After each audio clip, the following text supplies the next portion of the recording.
여러분 평안하십니까? 오늘도 말씀과 함께 주님의 은혜 가운데 거하시기 바랍니다. 오늘 말씀은 사사기 4장과 5장입니다. 말씀 개요입니다.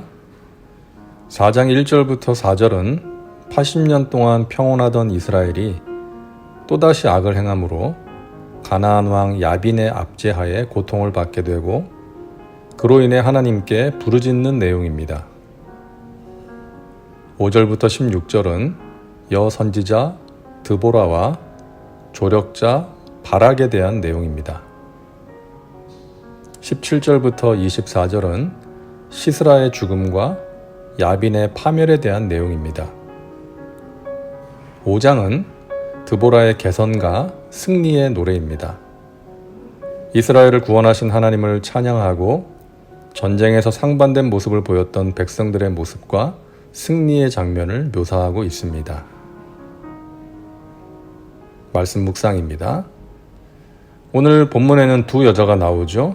여선지자 드보라와 헤벨의 아내 야엘입니다. 이 두 여인을 살펴보고자 하는데요. 이스라엘이 악을 행하자 하나님께서는 가나안 왕 야빈을 통해 징계하십니다. 야빈은 20년 동안 이스라엘을 심히 학대했고 그로 인해 이스라엘 백성들은 하나님께 부르짖게 되죠. 하나님께서는 이스라엘의 부르짖음을 들으시고 드보라를 통해 이스라엘을 구원하시는데요. 여러분, 드보라는 여자 아닙니까? 당시 이스라엘 사회에서 여자는 지금처럼 동등한 인격체로 취급받지 못했습니다. 하등한 존재였습니다. 그래서 인구 통계에서도 제외되었죠. 그런데 그런 여자를 이스라엘의 지도자로 세우신 것입니다.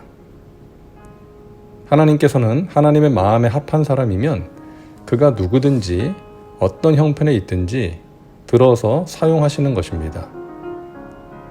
하나님은 노예이며 억울한 죄인이었던 요셉을 들어서 쓰셨고 이방 여인 룻을 사용하셨고 목동인 다윗을 높여 사용하셨고 뽕나무를 키우던 아모스를 택하사 사용하셨습니다.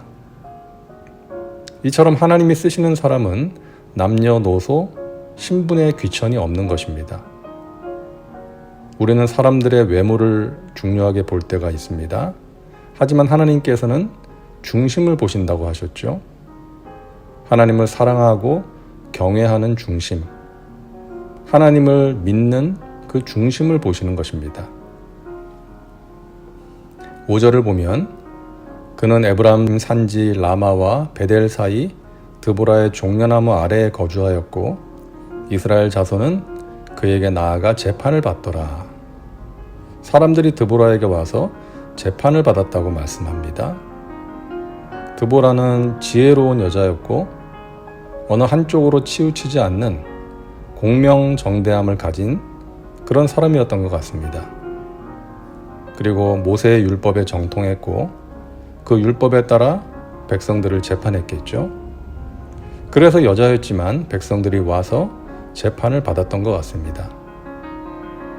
드보라는 지혜로웠을 뿐만 아니라 믿음도 좋은 여자였습니다. 드보라가 사사로 있을 때 이스라엘은 야빈의 압제하에 20년간 학대를 받고 있었습니다.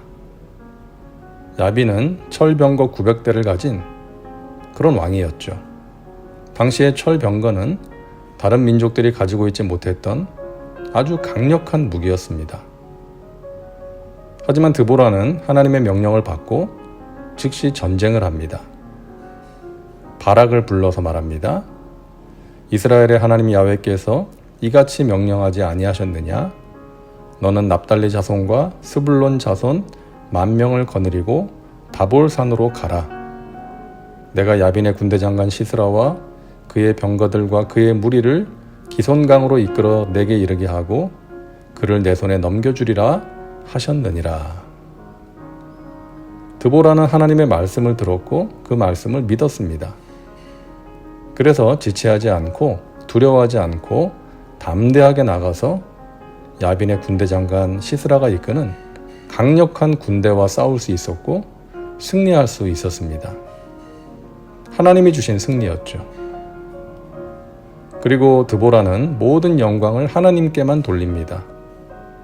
노래를 지어 부르면서 이스라엘을 구원하시고 승리를 주신 하나님을 찬양합니다. 이 모든 것을 하나님께서 하셨습니다 라고 고백했던 것이죠. 고린도전서 1장 27절입니다.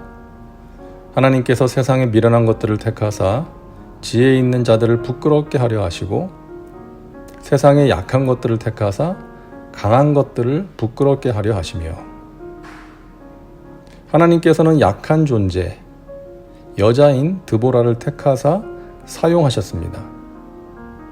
그녀의 믿음과 순종을 통해 승리를 주셨습니다. 자, 또 한 명의 여자는 야엘입니다. 가나안 왕 야빈의 군대 장관 시스라는 이스라엘 군대에게 대패한 뒤에 병거도 없이 걸어서 도망칩니다. 그리고 평소 가깝게 지내던 헤벨의 집으로 피신합니다. 그때 헤벨의 아내인 야엘은 갑자기 들이닥친 시스라를 보고 당황하지 않고 그를 영접합니다. 한숨 돌린 시스라가 갈증을 호소하자 우유를 주어 마시게 합니다. 시스라가 누가 찾아와서 묻거든 아무도 없다고 하라고 말한 뒤에 깊이 잠이 들자 야엘은 시스라의 관자놀이에 말뚝을 박아서 죽입니다. 끔찍한 장면이긴 하지만 야엘은 용기 있는 결단과 행동으로 시스라를 심판하시는 하나님의 도구로 쓰임받은 것입니다. 야엘은 이방 여인이었지만 여리고 성의 라합이 그랬던 것처럼 하나님께서 이스라엘과 함께 하시며 이 전쟁이 이스라엘을 지키시고 인도하시는 하나님의 전쟁이라는 것도 알고 있었던 것 같습니다. 그래서 시스라가 자기 집에 찾아오자 하나님의 백성인 이스라엘을 위해 그를 죽인 것이죠. 이처럼 오늘 우리는 두 명의 용기 있는 여자로 인해 하나님의 뜻이 이루어진 것을 보았습니다. 오늘도 말씀과 함께 하시는 우리 여성분들, 여러분의 사명과 역할이 중요합니다. 가정과 교회에서 여러분의 역할이 얼마나 귀한지 모릅니다.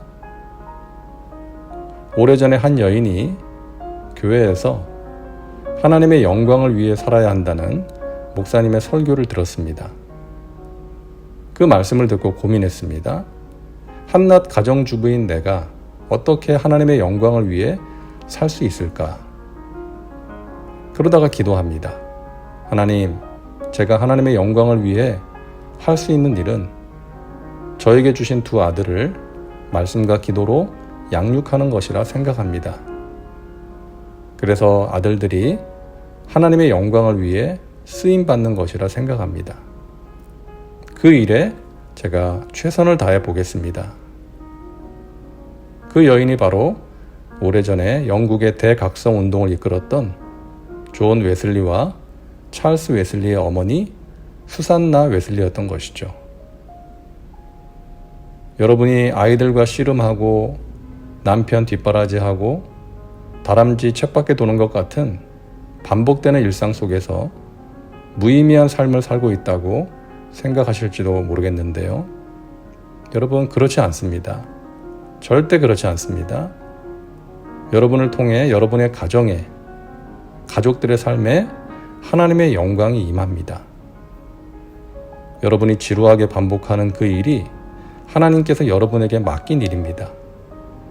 그 일을 기도하면서 하나님이 주시는 지혜로 최선을 다해 감당하시기 바랍니다. 그것이 하나님께 쓰임받는 것입니다. 그것이 가정을 살리는 일입니다. 다음은 말씀 적용입니다. 오늘 말씀을 통해 당신에게 주시는 메시지는 무엇입니까? 두 여인 드보라와 야엘을 보며 무엇을 느끼십니까? 이제 기도합니다. 사랑과 은혜가 풍성하신 하나님, 오늘도 말씀과 함께 살게 하시니 감사합니다. 세상에 미련한 것들을 택하사 지혜 있는 자들을 부끄럽게 하시고 세상에 약한 것들을 택하사 강한 것들을 부끄럽게 하신 하나님, 약하고 부족한 저희를 택하시고 사용하사 하나님의 영광을 드러내게 하여 주옵소서. 날마다 겸손하게 하시고 또 용기를 주셔서 하나님의 뜻을 이루는 도구로 쓰임받게 하여 주옵소서. 예수님의 이름으로 기도하옵나이다. 아멘. 오늘도 말씀과 함께 은혜 가운데 거하시기 바랍니다. 여러분 사랑하고 축복합니다.